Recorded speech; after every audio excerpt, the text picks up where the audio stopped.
Bonjour, aujourd'hui je vais vous lire la première partie du deuxième chapitre de La Squine d'Albert Laberge.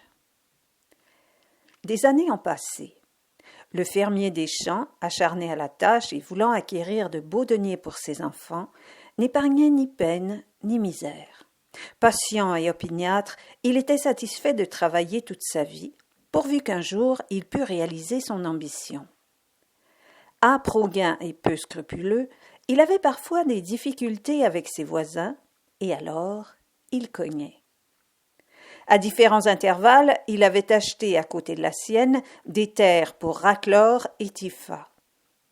Dernièrement, enfin, il était devenu propriétaire d'un troisième terrain qu'il convoitait depuis longtemps et qui serait le patrimoine de Charlot.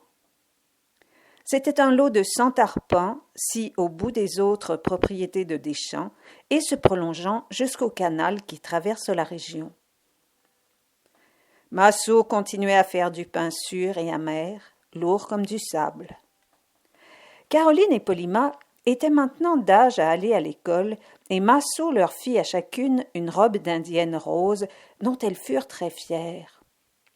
Les deux sœurs les étrenèrent un dimanche de mai, et le lundi matin, elles partirent pour la classe.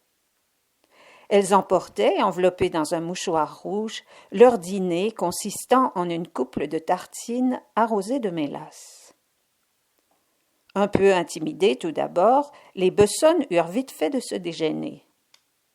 Elles occupèrent sur le banc des filles les 2 dernières places, toutes labourées d'inscriptions au canif et tachées d'encre. À midi, l'Angélus récité, ce fut une brusque explosion de cris, de rires. Une échappée vers la porte des enfants allant dîner chez eux. Comprimée, étouffée pendant 3 heures, cette jeunesse reprenait enfin ses droits. À la contrainte et au silence auquel elle était forcée depuis le matin, succédait une exubérance de vie et de gaieté. Chacun mordait avec appétit à la tranche de pain de son dîner. Clarinda et François Potvin eux-mêmes semblaient trouver délicieuse leur éternelle compote de citrouille.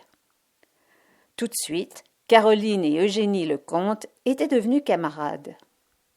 Très blanches de cette blancheur de clair de lune particulière à certaines religieuses ayant passé quelques années enfermées dans un cloître, blancheur rehaussée, exagérée par d'abondants cheveux châtain foncé, Eugénie avait une figure d'infinie douceur qu'illuminait à des minutes précieuses un fin et discret sourire. Son air était modeste, timide, et ses yeux noirs possédaient un charme, une attirance irrésistible. Le groupe de jeunes filles alla voir les garçons jouer à la clé. Après la prière, le soir, la maîtresse fit passer les élèves dans sa chambre afin de réciter l'office du mois de mariée. Décorée avec un goût pieux, l'étroite et modeste pièce avait une apparence de chapelle. Des images du Sacré-Cœur de Jésus, du Sacré-Cœur de Marie, de Saint-Joseph, de Saint-Louis de Gonzague et de Saint-Baptiste étaient épinglées au mur.